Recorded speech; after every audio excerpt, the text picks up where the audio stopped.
राजकारणामध्ये खूप काही घडतंय असा संशय व्यक्त केला जातोय आणि म्हणूनच बुलेटिनची सुरुवात करूया एका मोठ्या आणि महत्त्वाच्या राजकीय बातमीनं। ही बातमी आहे गुप्त भेटीची आणि तीही शरद पवार आणि अजित पवार यांच्यातल्या। राष्ट्रवादीमधल्या फुटीनंतर शरद पवार आणि अजित पवार यांच्यामध्ये ही गुप्त भेट झाली, तीही पुण्यामध्ये आणि एका उद्योगपतीच्या घरी। पवार कुटुंबाचे निकटवर्तीय असलेले उद्योगपती अतुल चोरडिया यांच्या पुण्यातल्या बंगल्यावरती ही भेट झाली आणि यावेळी पवारांसोबत जयंत पाटीलही उपस्थित होते। विशेष म्हणजे ही गुप्त भेट असली तरी माझाच्या कॅमेऱ्यात बरंच काही कैद झालंय। ही भेट झाली खरी, पण चर्चा रंगतीये ती लपवाछपवीची। चोरडियांच्या बंगल्याबाहेर पडताना अजित पवार गाडीमध्ये लपल्याचं माझाच्या कॅमेऱ्यात कैद झालंय। मीडियाला चकवा देण्यासाठी अजित पवार लपले खरे, पण त्यांची गाडी बाहेर पडताना गेटला धडकली आणि तेव्हाच त्या गाडीमध्ये अजित पवार असल्याचं समोर आलं।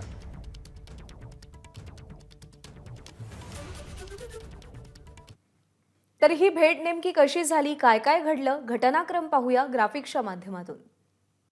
सकाळी 10 वाजता अजित पवारांनी मेट्रोची पाहणी केली। दुपारी 12 वाजता चांदणी चौकातल्या कार्यक्रमात अजित पवार आले। कार्यक्रमानंतर अजित पवार शासकीय निवासस्थानी गेले। 11 वाजता शरद पवार वसंतदादा शुगर इन्स्टिट्यूट मध्ये पोहोचले। इन्स्टिट्यूट मधील बैठक अर्धवट सोडून अतुल चोरडियांच्या घरी ते पोहोचले। फडणवीस आणि गडकरींसोबतची बैठक टाळून अजित पवार चोरडियांच्या घरी आले। कॉन्वॉय मागे ठेवून अजित पवार चोरडियांच्या घरी पोहोचले होते। 3.5 तास पवार आणि अजितदादांमध्ये बैठक सुरू होती। चोरडियांच्या घरातील बैठकीत जयंत पाटीलही उपस्थित होते। 4:45च्या सुमारास मांजरीच्या कार्यक्रमासाठी शरद पवार रवाना झाले। मग 6:30च्या सुमारास जयंत पाटील बंगल्याबाहेर आले। 6:45च्या सुमारास अजित पवार बंगल्याबाहेर पडले। 5.5 तासांनंतर अजित पवार हे बंगल्याबाहेर आले होते। आधी रिकामी गाडी बाहेर काढून त्यांनी चकवा देण्याचा प्रयत्न केला। मग वेगळ्याच गाडीनं अजित पवार बंगल्याबाहेर पडू लागले। गाडी बाहेर पडताना गेटला ठोकली गेली, मात्र ती थांबलीच नाही। गाडीत मागच्या बाजूला झोपलेले अजित पवार माझाच्या कॅमेऱ्यात कैद झाले। अजित पवारांनी मीडियाला चकवा देण्याचा प्रयत्न केला हे स्पष्ट होतं। आणि ज्यांच्या घरी अजित पवार आणि शरद पवार यांची ही गुप्त भेट झाली ते उद्योगपती अतुल चोरडिया नेमके कोण आहेत तेही पाहूया। अतुल चोरडिया हे बांधकाम क्षेत्रातले मोठे व्यावसायिक आहेत। रिअल इस्टेट क्षेत्रातल्या पंचशील ग्रुपचे ते मालक आहेत।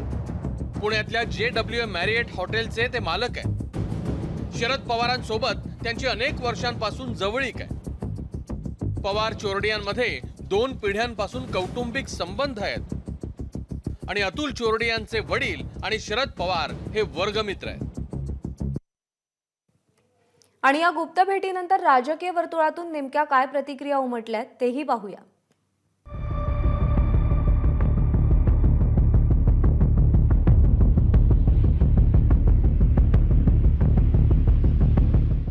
पवार साहेबांनी तो वारंवार आम्ही भारतीय जनता पार्टीबरोबर जाणार हे सुस्पष्टपणे केलेलं आहे। अशा भेटीतून मला असं वाटतं जनतेमध्ये, कार्यकर्त्यामध्ये, नेत्यामध्ये, नेतृत्वामध्ये एक संभ्रमाचं वातावरण निर्माण होतं।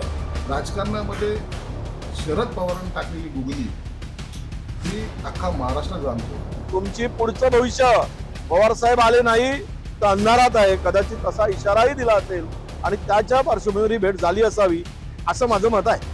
सत्ता ही भाजपची येणार आहे, मग ज्या सत्ता ज्याची येणार आहे त्यावेळेला त्यांच्याबरोबर असणे किंवा त्यांना सहकार्य करण्याची जर भूमिका त्यांची असेल तर ते त्यांचं स्वागतच केलं पाहिजे। काय चाललेलं आहे काही समजत नाही। एका बाजूला शिंदे जाणार आणि अजित पवार येणार अशा बातम्या आहेत। इतर राजकीय घडामोडी असतील, जे काय होत असेल ह्या चालू असतात। जरी भेटले असतील असं धरून चला, पण त्यामध्ये मला वाटतं काही गैर नाहीये।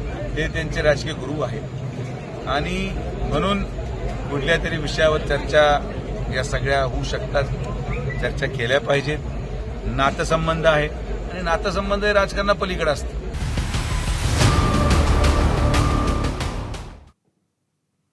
आणि या सगळ्या संदर्भात अधिक अपडेट जाणून घेऊयात। मिकी घई आपले प्रतिनिधी सध्या आपल्यासोबत आहेत। मिकी, या आधी सुद्धा शरद पवार आणि अजित पवार यांची फुटीनंतर भेट झालेली आहे, पण या भेटीची सगळ्यात जास्त चर्चा होतीये ती पाळल्या गेलेल्या गुप्ततेमुळे। काल नेमकं काय काय घडलं, आता काय चर्चा रंगतायत आणि या भेटीमागचा संपूर्ण तपशील काय आहे? प्रज्ञा, जर आपण कालचा हा संपूर्ण दौरा बघितला तर अजित पवार आणि शरद पवार हे पुण्यामध्ये वेगवेगळ्या कार्यक्रमानिमित्ताने आले होते आणि ते कार्यक्रमास्थळी गेले सुद्धा. परंतु त्यानंतर जर आपण बघितलं तर अजित पवारांनी गडकरींची बैठक टाळली आणि शरद पवारांनी जे VSI मध्ये बैठक सुरू होती ती अर्ध्यावट सोडली आणि थेट जे अतुल चोरडे आहेत त्यांच्या बंगल्यावर पोचले. एवढी गुप्तता पाळण्यात आलेली होती की तिथं कॉन्वॉय देखील जाणार नाही ही देखील दक्षता त्या ठिकाणी घेण्यात आलेली होती. आणि आपण बघितलं तर जवळपास 2.5 ते 3 तास अतुल चोरडे यांच्या बंगल्यावर शरद पवार, अजित पवार, जयंत पाटील आणि हे सगळेजण त्या ठिकाणी उपस्थित होते. या अगोदर जर आपण बघितलं तर शरद पवार आणि अजित पवार हे मुंबईत भेटले आहेत. त्यांनी एकमेकांशी चर्चाही केली. मात्र ज्या पद्धतीने त्यांच्याकडून उत्तरं आलेली होती ती वेगळी होती. मात्र आज ही बैठक जी आहे ती एकदम गुप्त बैठक होती. बंद दार आड ही बैठक घेण्यात आलेली होती. आणि त्यानंतर जर आपण ज्यांच्या घरी ही बैठक झाली अतुल चोरडिया यांच्याशी देखील संवाद साधण्याचा प्रयत्न केला आणि त्यांच्याकडून जे उत्तर आले ते अर्थात असे होते की अजित पवार या बंगल्यावर आलेच नाही, अजित पवार माझ्या घरी आलेच नाही. मात्र ABP माझाच्या कॅमेऱ्यामध्ये अजित पवार त्या बंगलेतून बाहेर पडताना हे कैद झालेले आहेत. अर्थात ही गुप्त बैठक होती हे स्पष्ट झालेलं आहे. जवळपास 3 तास ही बैठक चालली. नेमकं राष्ट्रवादीमध्ये चाललंय तरी काय, चुलत्या आणि पुतण्यामध्ये नेमकं चाललंय तरी काय असा प्रश्न या निमित्ताने निर्माण झालेला आहे. कारण आतापर्यंत जर आपण बघितलं तर 2 जे बैठका मुंबईत झालेल्या आहेत ते सर्वांसमोर झालेले आहेत. थेट अजित पवार शरद पवारांच्या भेटीसाठी गेले होते. मात्र पुण्यामध्ये आल्यानंतर कार्यक्रम सोडून जवळपास 3 तास ते त्या ठिकाणी जाऊन त्यांनी काय नेमकी चर्चा केली, काय वेगळं या ठिकाणी शिस्त आहे का राज्यातील राजकारणामध्ये, असं देखील या ठिकाणी प्रश्न उपस्थित होतो.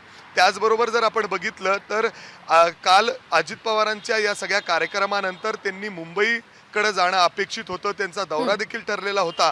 मात्र ते मुंबईकडे न जाता आज सुद्धा पुण्यामध्येच थांबलेले आहेत. एवढंच काय तर शरद पवार कंगोरे आहेत, हेच सगळे आस्पेक्ट्स आहेत ज्याच्यामुळे या भेटीची, त्यातल्या गुप्ततेची आणि त्यामध्ये नेमकी काय चर्चा झाली या सगळ्या संदर्भात प्रश्न उपस्थित केले जात आहेत, चर्चा होतीये.